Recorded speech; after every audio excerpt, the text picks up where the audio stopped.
Hey everybody, my name is Steven and welcome back to the Storytime channel. Without wasting any time, let's get into our stories of the day. Decide I probably don't speak English well enough? Alright, I don't speak it at all. My brother reminded me of this story today and I thought people here might like it.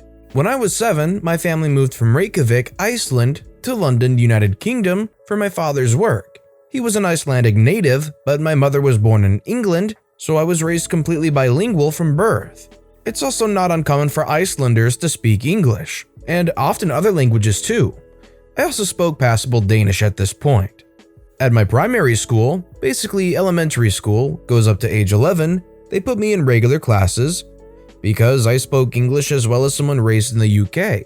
But at my secondary school, 11 to 16, all immigrant kids got put in ESL, English as a Second Language sessions. You could earn your way out of these extra classes by completing the evaluations and an exam, but the fact I had to do these extra assignments and go to these classes at all pissed me off. My brother had just gone through them when he went, 2 years before me, and been allowed to stop going after a month when he completed all of the set work. But I didn't want a month of extra classes and extra work, and the ESL tutor who had ran the classes when he had them had left, so the new teacher didn't know him and therefore didn't know me either. The school decided I didn't speak proper English, so I didn't. The ESL tutor didn't speak Icelandic, and though the work I was given was mind-numbingly easy, think how they teach phonetics and basic sentence structure to 4-year-olds, I stuck to my pretense of not speaking a single word of English in those classes for 2 full weeks in protest.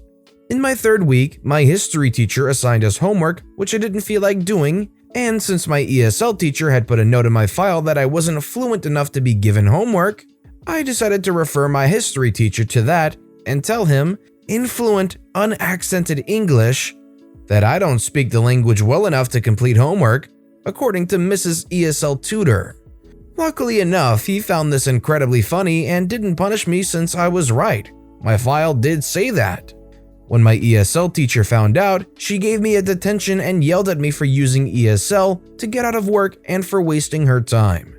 So I agreed. Having me in ESL was a waste of time, and that must mean I didn't have to go anymore.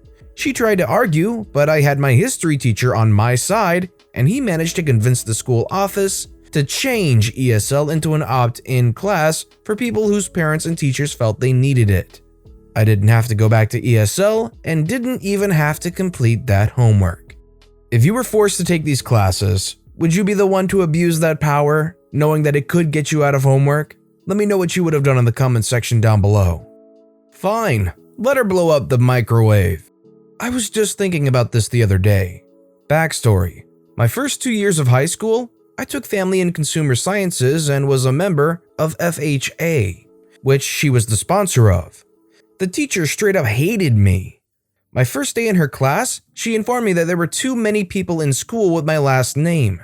There were 4 of us, one of whom had never taken a class with her, and that she wasn't going to bother learning my first name. Apart from the time I won the FHA Outstanding Freshman Award, much to her chagrin, I never once heard her use my first name. This is just to let you know how she treated me. Everything was my fault, regardless of who was at fault. On to the story. This was the incident that led me to quit FHA and decide not to take any more FACS classes. It was my sophomore year. We were doing a cooking lab. I don't remember what we were cooking, but we had to put melted butter in the bottom of the baking dish. My lab partner decided to cut out some steps by just going ahead and melting the butter in the baking dish in the microwave. The problem was, the baking dish we were using was metal.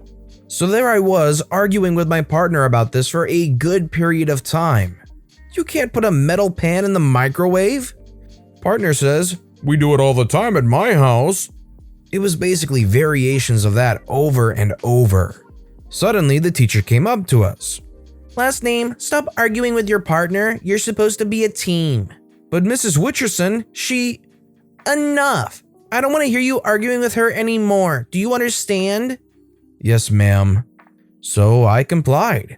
I stopped arguing with my partner. I also left the cooking lab and walked clear across the classroom, which was basically the size of 2 rooms. "Last name, what are you doing?" You told me to stop arguing with her, so I'm not arguing with her. I just don't want to be on that side of the room when she blows up the microwave. That's when the teacher finally noticed what my partner was attempting to do. She got a good lecture on never putting metal into the microwave. And then, last name, why didn't you stop her? I should give you an F just for that. Are you freaking kidding me? And I got up and walked out of the room. Edit, Family and Consumer Sciences / FACS is the more PC name for home economics and has been for about 25 years. FHA was Future Homemakers of America. It changed its name after I was out of the organization, but while I was still in high school to FCCLA, which is Family, Career, and Community Leaders of America. I didn't tell the principal because he already knew she was a bully, but she was tenured, so there really wasn't anything he could do. And let's just say the superintendent and I weren't on great terms. God, I would be so frustrated. The person that can always turn any situation into your fault. I've been around people like this, and trust me, you very quickly realize it's not worth the stress of trying to deal with them. Refused to take hourly leave, so I guess I'm fired. I worked at a company that did amazing things for the world but had a horrible culture. I had a new product that was going through regulatory approvals at the same time that the machine used for manufacturing broke. So I also needed a replacement to be approved for use, which was a regulatory process of its own. It was a week from heck, and by Wednesday at 12 p.m., I had worked my entire 35 hours a week for my salaried office job. Monday to Friday, 9 to 5. My manager, Ted, had been with me a couple of those nights.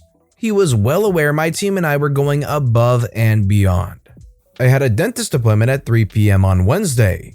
My plan was to leave at 2:30, return at 4, then work into the night since things still needed to get done. On my way out to my appointment, I have the following conversation with my boss. Where are you going? I have a dentist's appointment. Then I'll be back to calibrate the new machine by 4. I didn't approve hourly leave for you today. I assume since I've worked 37 hours this week and it's only Wednesday, that it would be okay. I have no meeting for the rest of the day, and again, I'll be back at 4.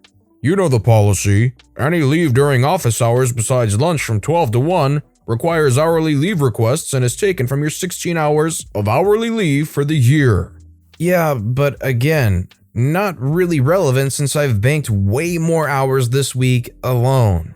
If you don't request leave for this appointment, I'll have to terminate you. Okay, thanks. I'll consider myself terminated. Have a good day. Then I walked out and went to the dentist. When I got out of the dentist, I went to a coffee shop near the office and sat there, waiting to find out if I should actually drive home. Sure enough, at 4:10, I get a call from Ted. Are you coming back or what? So I'm not fired? Just come back. I came back and never got asked to file another hourly leave request again. I eventually left, then explained to them if they were only willing to give me the raise I was promised a year before after I actually put in notice, it wasn't the place I wanted to work. However, they started treating their engineers a bit better after I left. Not sure how long it lasted though. Another situation where management doesn't realize the value of their employees. Each person has their own level of contribution, surely, and when there's somebody like this who's putting in crazy amounts of work and wants an hour off to go to a dentist appointment when they've already gone over their weekly hours and it's Wednesday, give them a little slack here or there. You want everything to be on time, then I will update to you every possible moment. When I was an intern doing my general surgery rotation, I started having problems with a man I would call Dr. Dino, an anesthesiologist that had been around in our hospital since the Jurassic period and refused to retire for some unknown reason. For context, I did my practices in a small town hospital that didn't do a lot of surgical procedures, and about 80% of those were low-level urgencies, appendicitis and cholecystitis. Thus, the surgeons and anesthesiologists did 24-hour shifts in 2 to 3 day intervals. What was the problem then? Dr. Dino hated doing his work. The only way he would not complain about surgeries was if they were done before 10 a.m. and if he received a 1-hour notice. In any other scenario, he would start complaining that us, the interns, basically the main administrative workforce in that place, were too lazy, too slow, and spent our time doing nothing. The one thing he hated the most was waking up at night, as he had this crazy theory that every night procedure was done late only because an intern had screwed up during the day. He called us the worst group he ever had. I later found he said the same of every new group of interns, and sent dozens of complaints to our general coordinator, who in turn would reprimand us constantly. One day he reached to our dean's office because, according to him, I have delayed a patient's procedure for 10 hours because I was not paying attention to the ER referrals. While it was true that the patient had arrived in the early morning, he had been left in observation by the ER unit doctors.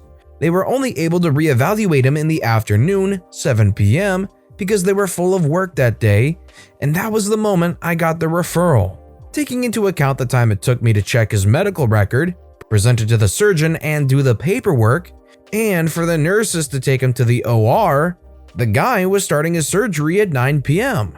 The only thing that saved me from being expelled were the timestamps on the medical record that proved I was right. When Dr. Dino saw he didn't win the round by getting me in trouble, he forced our coordinator to implement a rule that stated we had to report to Dr. Dino every possible surgical patient's process so that he could check if we were doing our job right. We were all so tired of this grandpa's bullshit, we decided the best way to get back at him was obeying him to the inch. After that day, we would take any stomachache with a pain scale less than 7 and a mild abdominal defense as a possible case, and did an hourly update until the patient was intervened or was given a different diagnosis by one of the doctors. We also stopped waiting for referrals and actively searched for the cases in the ER at any free time we had. Another detail was that we were only allowed to use the official unit cell phones, Nokia 2000 types that could barely make calls, meaning no text messages and no silencing because any of our reports could be a real emergency. The result of our system? He was receiving an average of 30 to 50 calls day and night with our updates, meaning he got interrupted more and slept less than before. After 4 to 5 shifts like this, he lifted his stupid rule and we never heard another one of his complaints. Beating the system by adhering to the rules. Many years ago, I had a job which permitted me to travel around the world a fair amount. Travel. Remember that? But I digress. As a part of that travel, I thought it was wise to join a few frequent flyer and hotel rewards type schemes. I had little control over my travel plans and frequently would use different airlines and stay in different hotels. Whatever was cheapest was the rule. Anyway, the time came where I was lucky enough to be booked into one of the really big name hotel groups, so naturally, I wanted to make sure I was enrolled in the reward scheme to start collecting nights and some sort of status points. Unfortunately, the online signup had a slight glitch. Even though I had definitely filled out my details correctly, and even had a welcome email summarizing as much, something went amiss in their database and my surname was registered as both my first and my surname. So after that initial welcome email, every other greeting or communication was addressed to Mr. Surname. Annoying, but meh, I felt like I could live with it. As luck would have it, I ended up being able to stay in hotels owned by this hotel group a couple of times. And even though my status was equivalent to medieval serf, I decided that it was time to correct the mistake that had been in place for a couple of years. I found the contact number for members, provided my membership number, and explained the problem. I asked quite simply, "Can you fix my first name to be my actual first name, not the glitch that it is now?" After a long pause, I was told, "No, that is a name change and we would need to see a copy of your passport or driver's license to verify the change of your name." Well, that wasn't going to happen. Never mind the fact that I don't drive. I wasn't about to email their request, my passport image to them to fix this. Isn't there anything you can do? I mean, this is such an obvious error. "We're only permitted to make minor corrections to names, such as a misspelling, and at maximum a 2-letter variation." And with that, I hung up and developed a convoluted plan. Starting the next day and for the next few weeks thereafter, I would call up the hotel membership team, tell them there was a minor misspelling on my first name, and ask them to make a correction of 1, perhaps 2 letters. Actually, there's no N in my first name. Can you remove it? Yes, the C is silent, but it is there. Can you please add it? It's not Y, it's I. And so on and so forth. I made only the most subtle of changes with each call, and thankfully, none of the agents I spoke to had ever helped me before. Hooray for large outsourced call centers! It took about 8 or 9 calls, but eventually I was properly me again. An amusing side effect of these changes is that whenever you make a spelling correction, it reissues membership cards to members. You know, to be nice. For a long time, I had a stack of various bizarre spellings of my names on little plastic cards from this hotel. Every now and again when checking in, I'd present one, or more, of these unusual variations and the staff at check-in would be rather perplexed. I'd summarize the story and the sympathetic laughs would occasionally result in a room upgrade or other minor perk. Not nearly as impactful as many of the other events recounted in this community, but it amused me greatly at the time.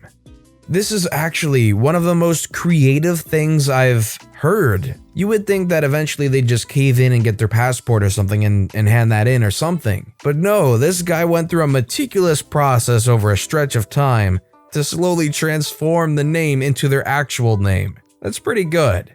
But with that being said, that's all the stories we have for today. So what I want to know is, which of these stories that I've read for you today was your personal favorite and why? Let me know which story and why in the comments section down below. And thank you all so very much for watching and listening to the Storytime channel today. If you haven't yet, please consider subscribing to the Storytime channel and don't forget to turn notifications on so you'll never miss an upcoming video. Thank you all again so very much for watching and listening to the Storytime channel.